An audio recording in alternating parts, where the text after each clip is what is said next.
Welcome back, everybody. So, tomorrow, November 30th, 1 p.m. Pacific Standard Time, we are getting the next installment in the World of Warcraft universe, and that is World of Warcraft Classic Season of Discovery. This is when it's going to launch at 1 p.m. Pacific Standard Time. So, what we're going to do today is we're going to get into what you can expect and what it's all about. Let's get into it.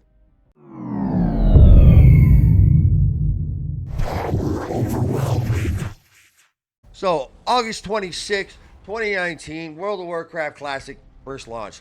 This was wanted by many, many players because of the fact they wanted to go back, relive kind of the glory days, and play the original WoW, the original vanilla. Since then, we've seen Burning Crusade Classic, Wrath Classic, Season of Mastery, Hardcore Classic, and now tomorrow, Season of Discovery. So, as I said, this is going to be launching tomorrow, 1 p.m. Pacific Standard Time, worldwide. So, everybody can play it at the same time. One of the best things they're doing about this launch, though, is that nobody's gotten to pre play it, okay? So, it's going to be a fresh experience for everybody. Nobody knows what's going to happen. Now, there's two big features that really, I think, need to be spotlighted right off the bat, and that is how they're setting up the servers. First of all, World of Warcraft Classic Hardcore had a few realms, but lots of players. The way this was achieved was mega servers. They're going to do this again with Season of Discovery, which is fantastic. Love that. And then the bigger topic, though, is the fact that they're going to be forcing faction balance. And this is great. This is something that has been asked for many, many years from a lot of players. It really sucks when a server dies off because of the fact that it's all Horde faction or it's all Alliance faction on a PvP server. So what they're going to do is if there's too much Horde on a PvP server, they're going to shut down Horde and allow only Alliance to sign up on it. So basically, they're going to force balance of the factions. It's going to make for some great world PvP, and this is something that's been long awaited for. I'll leave this link down below so you guys can check that out as well.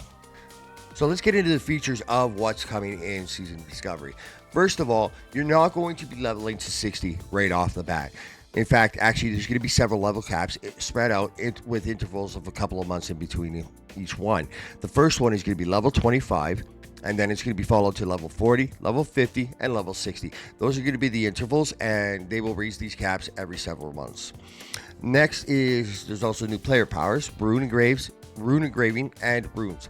And then there's some new class roles. There's going to be a mage healer, rogue tank, shaman tank, and a warlock tank. To be honest, with Frost Shock, I'm not really surprised with the shaman tank. I guarantee that's going to play a role somehow in that. We also got new raid. So the way they're doing with Season of Discovery is they're going to do a different type of end game setup where each level cap is going to have a different end game. So our first one is going to actually be a raid in Black Fathom Deeps with new mechanics and kind of a redesigned dungeon for a raid setup for a 10-man raid. Which is actually, I'm kind of looking really forward to this because of the fact that when I was a wee little druid, and my first character was a night elf druid and back in vanilla, and my first instance was in fact actually Black Fathom Deeps. So I'm looking forward to this should be a lot of fun. And then of course with new raids we also get new gear, new items, and then there's a new PvP world event, and not sure what these are exactly and how these are going to work, but the first one is going to be an Ashen Veil, so looking forward to checking this out. Wowhead has a great overview of Phase 1, and I'll leave a link down below for you guys to check this out. So this covers all the launch times. As I said, it's going to be 1 p.m. Pacific Standard Time, Thursday, November 30th. This is standard for Blizzard. It's always done around Pacific Standard Time, and then so obviously adjust the time worldwide.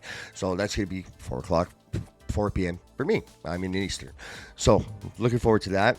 So there's the launch times. You can check that out. Again, check the link below. As I said, the level phases in Season Discovery are going to be level 25. It's Black Fathom Deeps. That's the raid. And then the zone event is going to be Ashen Veil.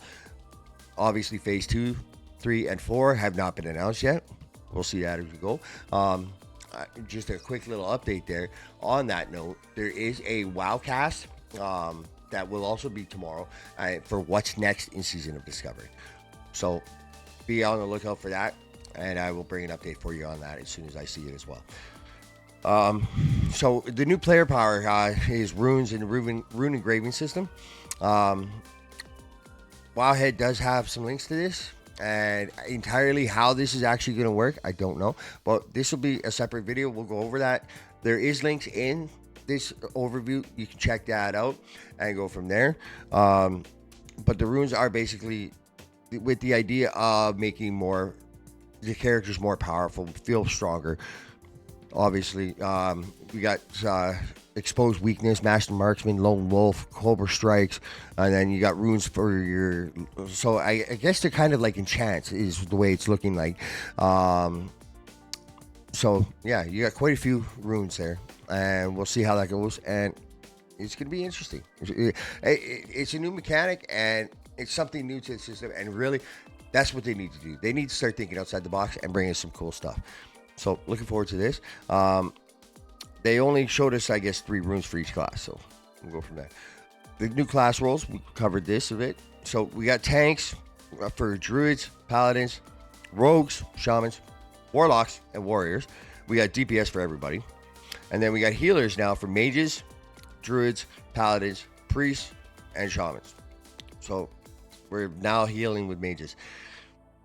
Good luck. That's all I can say. And then, so as I mentioned, we got the first raid, which is going to be Black Fathom Deeps.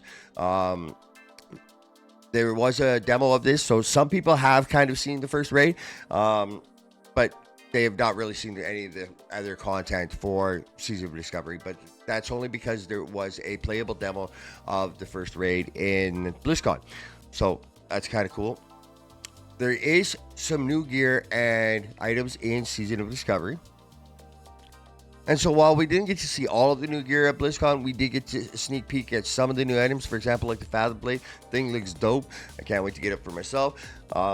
We also got to see some other new items that are set up for the new class roles. For example, like the Warlock tank, right? You got a Clan Weave tunic that is a cloth chest piece that has additional armor, additional stamina, things like that. There's also going to be new reputation items and rewards that you can get for reputation factions as well. So there's not a whole lot of information to be had about the World PvP events, but we do know a couple of things. What we do know is that it's going to be in Ashenvale. It's going to involve Warsong Gulch. The reputation factions are going to be Warsong Outriders and Silverwing Sentinels. There's going to be a zone-only mount, an Ashenvale-only mount that could be used in Ashenvale, that you can earn through either one of the reputation factions. There's going to be new items that are added to the reputation factions. And then also, apparently, winning the World PvP event will reward an on-use item that grants a world buff. And for those of you that have played Classic before, know how important the world buffs are. So get ready for that world buff timers.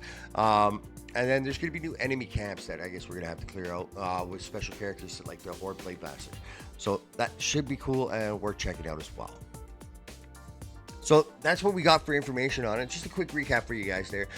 So obviously we have a new level cap of level 25, so don't expect to go to level 60.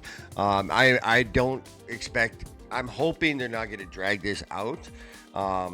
Like level 25 should be easy to hit unless they kind of stall it out a little bit.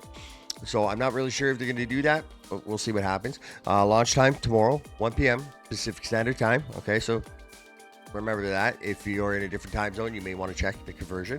And you're only going to be able to go to level 25. Now, we got the new player bonuses. I'm not sure where you're going to find them, how you're going to find them, if they're just going to unlock as you level. But from what I understand, I think they're going to be from new quests and like treasure chests and stuff like that. So you're going to have to look around for them. It's not just going to be handed to you. We got the new World PvP event. It's going to be fun. We got some new class roles. We got a new raid. And yeah, we got not much more to ask for, you know. We got some new items as well. So, and they're trying to give us a whole new experience in the classic world, which is fantastic. They have the new faction system, and I hope they balance that properly. And so don't be surprised, though, if you go to make a character and you can't make a character because there's already too much balance on one side or the other. So it's too much horde, you're not going to be able to make one. So don't be surprised if that does happen. That is what they're doing. They're balancing things out, and I'm looking forward to that myself. So that's pretty much it for today. I'll leave these links down below so you guys can check these out. Thanks very much for watching. If you haven't done so already, please, by all means, give it a like and subscribe. Make sure you hit that notification button. That way, you'll get a notification. If I ever make a video, you can get notified right away. And it also helps me continue doing this. Also, thanks again for watching. And until next time, guys, keep gaming.